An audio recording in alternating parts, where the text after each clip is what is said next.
I'm Lenny. This is B-Side Farm. We're going to do a quick little tour today. First, a general overview. My farm is about an acre. This field we're on today is it's under a quarter acre. I think it's actually about a fifth of an acre, which sounds really tiny, but my goal is to show you how much I'm doing here, how much you could do on a really small scale. This is my main winter field. So it's mainly filled with annuals that we planted in the fall so that they bloom in the spring, known as hardy annuals.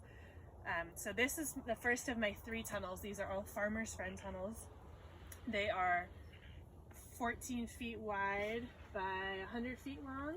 I had to take down the size a little bit, so they're more like 85 feet long. They've been really good for me. I started out with just low tunnels, low caterpillar tunnels. Upgraded to these. They felt like a big investment at first, but they've really helped me out, and I can use them year after year. So planted in this tunnel over here in this far bed here, we have ranunculus. As you get further up the bed, the plants look a little better and healthier, so we'll show those off a little bit more. These were planted in October.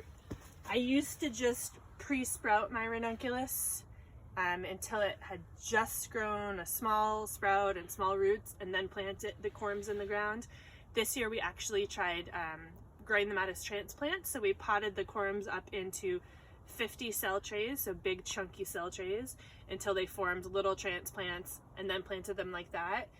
Going forward, that's how I'm going to do ranunculus. We have such bad gopher pressure here that the gophers have really been feasting on these spring bulbs, and we've learned that growing them out as transplants not only of course gives them that head start, but also the rodents just aren't as interested in them. I think once they start growing roots and shoots, they don't seem as tasty to the gophers. So we've lost far fewer plants growing in this method than the other method. Here we have campanula. So unfortunately I planted campanula in this same bed last year as well, so there goes any ideas of crop rotation, but I don't know that it's a particularly heavy feeder, so I'm not too worried about it. It also was hardly plagued by any insects or disease. Here I have Champion Pro white and pink. Last year I grew the blue, which is really a lavender, but for me it's just not a color that's very easy to use, so I grew tons of the white and then some of the pink. My plans for my farm, and definitely for this field, have changed over the years. I used to grow more for weddings and what kind of colors florists would like for weddings, but now I have a farm stand that's doing really well and has really taken over sales for me since COVID started and all the weddings have been canceled. So I went from doing 20 weddings a year to pretty much no weddings a year, and just making lots of bouquets for the farm stand in addition to some florist sales. So I found that white is a really versatile color for me. You don't think of it as being a good farm stand or farmer's market color, but with these spring flowers that are often so bright, the white is a nice way to tone it down. You can see over here to your right that this is a newer succession of ranunculus. The soil doesn't look too great here. You can see all this kind of algae and moss starting to form. It's been a little too wet. I'm gonna go in there and hula hoe it pretty soon, try to break that up a little bit, let some air in there. These were planted pretty recently, so you'll see they're just sprouting through. Let's continue on down the tunnel, and I'll show you some of our tulip experiments for the year. So, I don't traditionally grow tulips here in California. It seems hard to get as good of a price for them as we would need because the bulbs are kind of expensive. You can get them down to about 30 cents each if you're buying a bulk quantity wholesale, but still that means you need to sell that tulip for a lot of money, and of course it just produces 1 flower per bulb, so it's kind of hard to wrap your head around doing. But this year we bought a ton. We're growing some in some raised beds, but then also some in these crates. So we got some pre-chilled to 2 different temperatures, and some we're pre-chilling in our own cooler. So the ones that are earlier along came out of the cooler earlier, and also are just earlier variety, but they're pretty fun to watch. So you can see that I'm just growing them in this little makeshift system under the edge of the tunnel here, and we'll have some outside as well. I'm thinking these will be great for Valentine's Day sales. Let's go on out and go around to the other tunnels where you will see ranunculus that's just starting to sprout.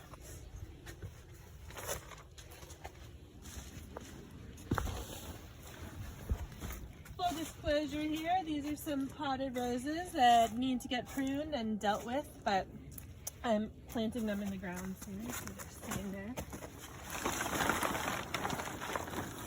Here we'll show you what an empty tunnel looks like. Oops, sorry.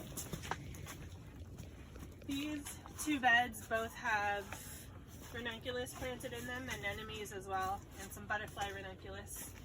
And then this bed over here is empty, and we're going to plant that with some early dahlias and some early zinnias to try to fill in the gap between when the spring flowers stop blooming and before the outdoor summer flowers start blooming. Here we have some more tulips that were just potted up.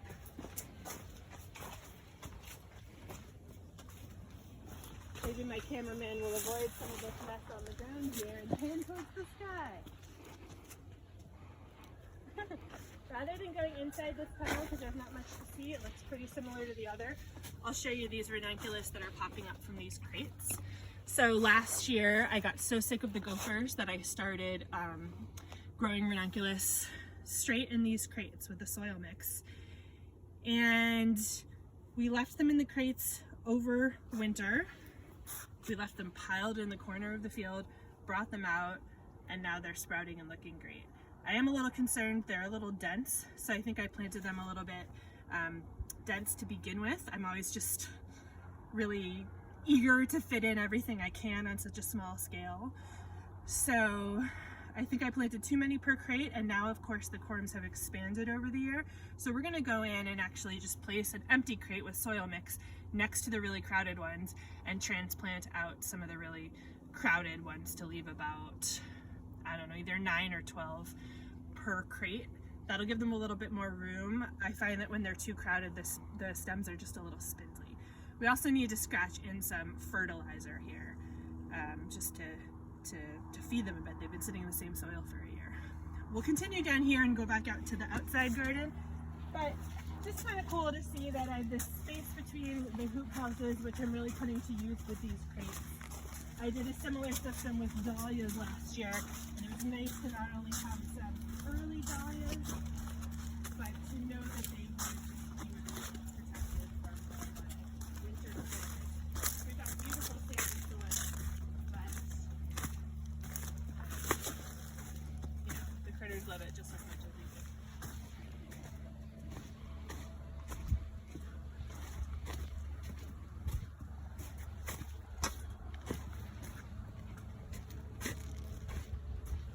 Here we have the little outside field.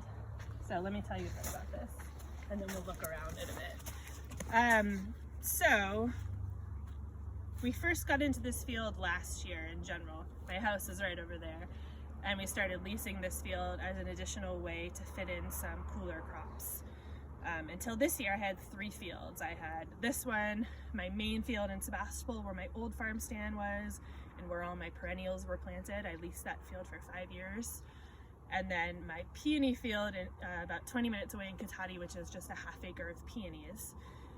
So I struggled this fall to fit everything I could into this field and to also really dial in what I wanted in terms of spring flowers. I feel like I can't waste any piece of ground right now because I don't have quite as much as I would want. It's been really hard in this area to find enough land to grow on with a good long-term lease with landlords who are understanding of what small-scale organic farming looks like, which is messy. So I have these 3 different parcels, and it's now 2 different parcels. It's not ideal, but I'm definitely making it work. So I changed the crop plan this year for this tiny field in order to fit in kind of a bouquet bar. So I'm growing a bunch of different things. I'll walk you through them that will go together really nicely for spring bouquets for the farm stand. And my new farm stand is just about 5 minutes down the road. I'm actually leasing what is almost like the front porch of this other farm. We kind of closed it in and have an honor system farm stand now, which works really well for me. We're able to sell, I don't know, you know, a lot of bouquets a day, restocking it fresh daily, sometimes every 2 days, and it's on a busy road, so we get lots of nice traffic. So the ranunculus that you saw in the tunnels are really the star of the spring bouquets. We have about 6,000 ranunculus growing, something like that. Some anemones, some campanula. So I think of ranunculus as really that like focal flower for the bouquets. The campanula are kind of a filler flower that take lots of space and add some beautiful color. Over here we have snapdragons. We'll take a closer look at them in a minute. Those are just so prolific. I decided to plant a whole bed of them this year. They're not a very sexy flower, but these are the Madame butterflies and the chantillies that are more of a double form. And I have a bunch of different colors in there as well. I then have 2 really weedy beds at my feet, which we can look at anyways.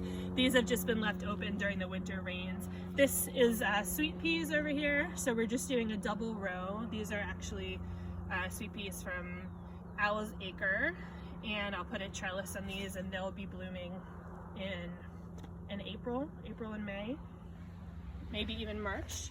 Last year I had 2 full beds of sweet peas, 100-foot beds, and on my tiny scale it was just way too many. I'm not trying to sell too extensively to florists this year because it's hard to make a living doing that here in California on such a small acreage. So now I just have 1 half bed of peonies to fit into all my bouquets. We often cut them as long vines. Agrostemma over here, which it's kind of spotty, so we're gonna fill in with some transplants of agrostemma that I have started over in the little greenhouse in the yard. Again, agrostemma is one, in my mind, you don't want to plant too much of because it's a pain in the ass to pick and it quickly gets away from you. Here we have Orlia, which is like a funereal blade. Really pretty. We have about a half bed of that, a third of that rather, a half bed of foxglove here on my right, which no one can get enough of. And then over here we have delphinium. You'll see some volunteer poppies blooming in spite of, 30-degree nights. It's kind of amazing. Volunteers, of course. The delphinium don't love it here because the gophers really love them. So you'll see really spotty planting.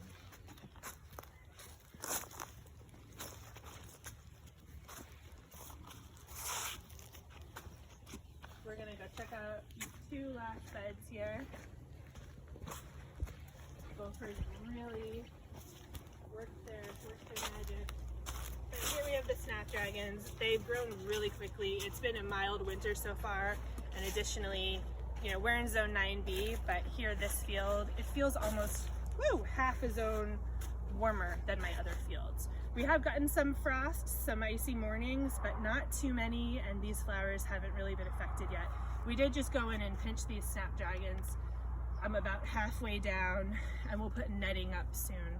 So, people often make one of 2 choices with snapdragons. They either plant them about 8-9 inches apart and don't pinch them so that they get, let's reverse that. They either plant them about 8 or 9 inches apart and pinch them. So that's a pretty wide spacing, and by pinching them you can really fill in with lots of laterals and you'll get lots of good usable stems. However, you can also plant them more like 2 or 4 inches apart, not pinch them, pack them in, and get really tall, beautiful, more like statement piece type stems, which are just not that usable in my farmer's market bouquets. So this is a really, cute little bed here.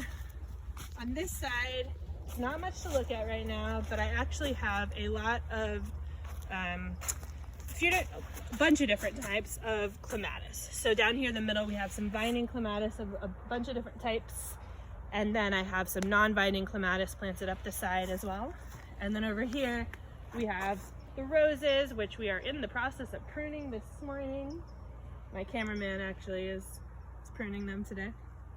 But it's sad, I had a couple hundred roses over at my other field and did not have room for all of them. So we moved about I think it's about 60. So these were my favorite roses that I chose. So it were my star David Austins, which are Lady of Shalott and Golden Celebration, and a few Carding Mill as well. Those are just perfect roses for me. You know, I love all the David Austins, but I find that outside of event work, it's hard to make use of a lot of them because they open so quickly. And then I have a bunch of other types of roses here, some floribundas. I've got, of course, distant drums, some Coco Locos, some honey Dijons, a few Evelyns, and I think that's it for here. So yeah, wrapping up this tour, just finishing showing you guys my little winter growing field. In addition, over at the peonies, I've got some hydrangeas, some raspberry, which will really be my main green for all my spring bouquets. I think we have 100 feet of raspberry that just got transplanted. Hopefully it produces well this first year. And then once it hits the heat of summer, we'll transition over to using my eucalyptus for the main greenery and bouquets. So it's really a challenge to grow everything I want to grow on this small of a scale. But my farm in the past, I think 8 years since I started, 7 or 8 years, has kind of expanded and contracted, depending on different factors, what land I was leasing, what help I had, what energy I had. I felt that I started to grow pretty quickly and sell a lot each week to florists and a few small wholesalers and grocery stores. But you know, I reached that point where you need more help just working on the farm, and you need to be pulled away to be doing more and more marketing and customer relations. So you're suddenly really climbing in expenses, and you're not on the farm as much, and then you're taking home a lot less money. So then it's as if I was growing into this size of farm that I don't really have the capability or really even desire to manage at this point. In this area, to grow with that kind of a model in mind, selling to florists, selling to wholesalers, I don't think it would make sense to be smaller than 2 or 3 acres of production.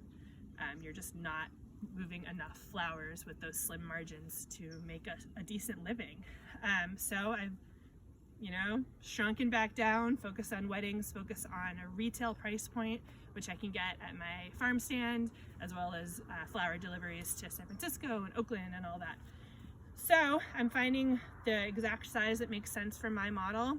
And at this point, I think it is under an acre, focusing on retail, selling my extras to florists, and selling a few key crops to florists and wholesalers, peony being the bulk of that once they mature. Yeah, so that's the current messy little story of B-Side. Thanks for coming on the tour.